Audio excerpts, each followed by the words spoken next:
వారి దేవతలు ప్రతిమలు వారిని ఎందుకు కాపాడలేదు? అప్పుడు ఒక నావికునికి తమతో పాటు ప్రయాణిస్తున్న ఆ క్రొత్త వ్యక్తి గుర్తొచ్చాడు. ఈ సమయం అంతా యోనా హాయిగా నిద్రపోతున్నాడని మీరు నమ్మగలరా? నువ్వెలా నిద్రపోగలుగుతున్నావయ్యా? మనకు సహాయం చేయమని నీ దేవునికి ప్రార్థన చేయి అని ఒక నావికుడు కేకలేసినప్పుడు యోనా నిద్రలేచాడు. ఎవరో సముద్ర దేవునికి కోపం రప్పించి ఉండొచ్చు. మనం చీట్లు వేసి ఈ కీడు ఎవరి మూలంగా జరిగిందో తెలుసుకుందాం. యోనా ఓడపై భాగానికి వస్తూ వాళ్ళు ఆడుకుంటున్న ఈ మాటలు విన్నాడు. ఆ రోజుల్లో నిజం నిరూపించడానికి వాడుక చొప్పున ఒక నావికుడు ఒక తాడు తీసుకుని దాన్ని ముక్కలుగా చేసి అరచేతిలో పట్టుకుంటే ఒక్కొక్కరు ఒక్కో ముక్క తీసుకోవాలన్నమాట. ఎవరికి చిన్న ముక్క వస్తే వారు తప్పు చేసినట్లు లెక్క. వారంతా ఒక్కో తాడు ముక్కను తీసుకున్నారు.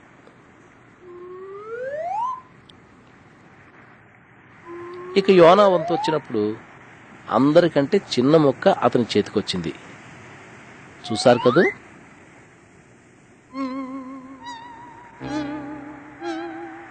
నువ్వే ఆ తప్పు చేశావు అని నావికులంతా యోనా మీద అరిచారు.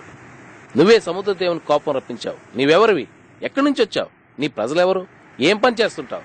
నువ్వు చేసిన తప్పేంటి అని వాళ్ళు అడిగారు. యోనా వాళ్లతో ఇలా అన్నాడు, నేను ప్రవక్తను. నా పేరు యోనా. ఇశ్రాయేలు దేశానికి చెందిన హెబ్రీయుణ్ణి. నేను తప్పు చేసిన సంగతి నిజమే. నిజదేవునికి అవిధేయుణ్ణై ఆయన సన్నిధి నుండి పారిపోవడానికి ప్రయత్నం చేశాను. అవును, ఈ భయంకరమైన తుఫానుకు నేనే కారకుణ్ణి. ఇప్పుడు నావికులు నిజంగా భయపడ్డారు. తను అవిధేయత చూపిన దేవుడే ఈ సముద్రాన్ని కలుగు చేసిన వాడని యోనా చెప్పగా విన్న ఓడ కెప్టెన్, అతని మనుషులు తమంతా మునిగిపోవడం ఖాయమనుకున్నారు. మొత్తానికి తన తప్పును ఒప్పుకున్నాడు యోనా.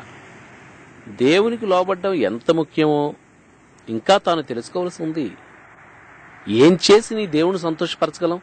ఈ తుఫాను పోవాలంటే ఏం చేయాలో చెప్పు అంటూ కెప్టెన్ అరుస్తూ యోనాని అడిగాడు. నన్ను సముద్రంలో పడేయండి, బహుశా అప్పుడు నా దేవుడు ఈ తుఫాను ఆపేస్తాడు అని యోనా అన్నాడు. నిజ దేవునికి బదులు విగ్రహాలను మొక్కేవాడైనప్పటికీ ఆ కెప్టెన్ ఒకరిని అలా చంపడానికి ఇష్టపడలేదు. ఓడ మునిగిపోకుండా కాపాడడానికి అన్ని ప్రయత్నాలు చేయమని అతడు తన మనుషుల్ని ఆజ్ఞాపించాడు. బయటకు వినబడేలా దేవునితో మాట్లాడడానికి ధైర్యం చాలకపోయినా యోనా ఆ సమయమంతా లోపల ప్రార్థన చేసుకుని ఉంటాడు. ఇక చివరికి ఆ నావికులు యోనా తమతో చెప్పినట్లుగా చేశారు. వారు అతన్ని సముద్రంలోకి విసిరేశారు. వెంటనే వర్షం ఆగిపోయింది. సుడిగాలి కాస్త ప్రశాంతమైన చల్లగాలిగా మారిపోయింది. సూర్యుడు ప్రకాశించడం ప్రారంభించాడు. ఓడపై అద్భుతాలు జరగడం మొదలయ్యింది. సముద్రపు దొంగల్లా కనిపిస్తున్న నావికులంతా మన ప్రియ పరలోకపు తండ్రి అయిన యెహోవాను నిజమైన దేవునిగా అంగీకరించారు. యోనాను విసిరేసినట్లే ఆ నావికులు తమ విగ్రహాల్ని కూడా బహుశా విసిరేసుంటారు. కాని యోనా క్రిందకి, ఇంకా క్రిందకి ఆ జలాగాధంలోకి వెళ్లిపోయినా చనిపోలేదు. అతడు ఎంత అవిధేయుడైనప్పటికీ దేవుడు అతన్ని ప్రేమించి తగిన జాగ్రత్త తీసుకున్నాడు. క్రిందకి, ఇంకా ఇంకా క్రిందకి, ఇంకా క్రిందకి. యోనా ఇక ఇదే తనకు ఆఖరని భావించాడనుకుంటున్నాను. కాని ఒక అద్భుతమైన సంగతి జరిగింది. మనం ఎక్కడున్నా సరే, మనకి ఏం సంభవించినా సరే, దేవుడు నిజంగా మన విషయం జాగ్రత్త తీసుకుంటాడని మీకు తెలుసా? ఆయన యోనా విషయం జాగ్రత్త తీసుకున్నాడు. దేవుడు ఒక పెద్ద చేపను సిద్ధం చేశాడని బైబిల్ చెబుతుంది. అది ఎలాంటి చేపో మనకు తెలియదు గాని అది తన పెద్ద నోటిని తెరిస్తే యోనా అందులోకి వెళ్లిపోయాడు. ఆ పెద్ద చేప కడుపులోకి వెళ్లిపోయాడు. 3 పగళ్లు 3 రాత్రుళ్ళు యోనా ఆ చేప కడుపులో ఉన్నాడు. బ్రతికున్నందుకు సంతోషంగానే ఉన్నా తనకి ఏం జరగబోతుందో అని ఒకటే ఆందోళన.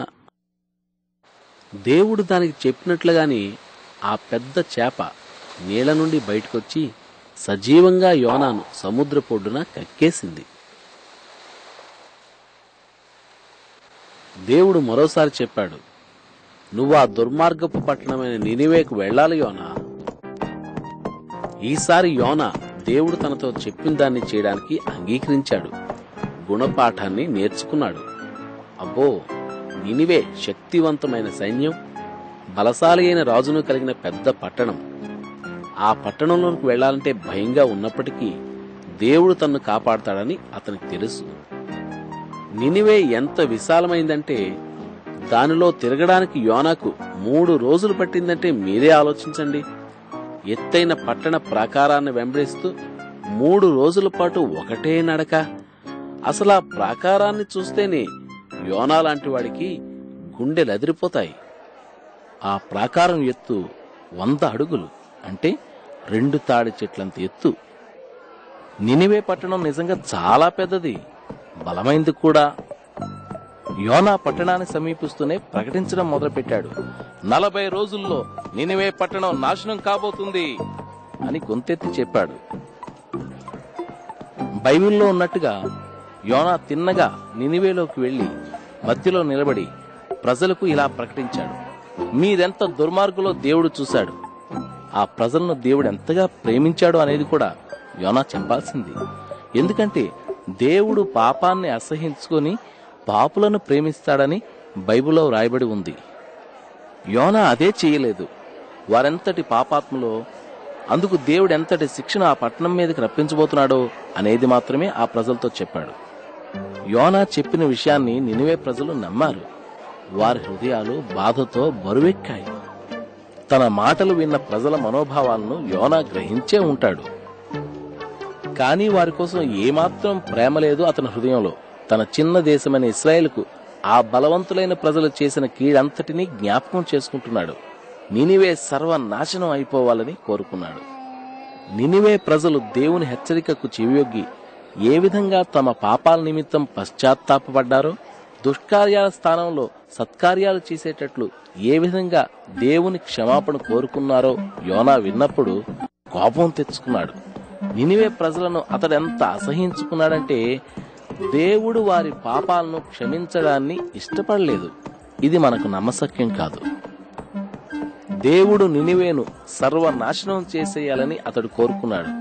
వారు చేసిన అనేక దుష్కార్యాల నిమిత్తం, వారి చెడుతనం అంతటి బట్టి దేవుడు వారిని తప్పకుండా నాశనం చేసేస్తాడని ప్రజలకు తెలియజేస్తూ ఆ పెద్ద పట్టణం గుండా నడుస్తూ వెళ్ళాడు. అయితే యోనా వెళ్లిన ప్రతి స్థలంలోనూ ఆయన కఠినమైన బోధ విన్న ప్రజలు పశ్చాత్తాపపడ్డారు. ఆ విధంగా ప్రజలు దేవుని మాటల్లో నమ్మకం ఉంచి వారి అనేక పాపాలను క్షమించమని దేవుని కోరుకున్నారు. దేవుడు నినివే పట్టణాన్ని నాశనం చేస్తాడని ఒక ప్రక్క యోనా ప్రజలను హెచ్చరిస్తూ ఉన్నాడు. అదే సమయంలో ప్రజలు ప్రార్థిస్తూ తామంతా చెడుతనాన్ని విడిచి మంచి మార్గంలోకి రావాలని దేవుని క్షమాపణ కోసం వేడుకుంటున్నారు. ఇది చాలా వింతగా ఉంది కదూ. పట్టణపు నడిబొడ్డు నుండి రాజమందిరాన్ని సమీపిస్తున్న యోనా గుండెలో ధైర్యం సరిపోవడం లేదు. అయితే తానెంత భయపడినప్పటికీ తాను తప్పకుండా దేవుని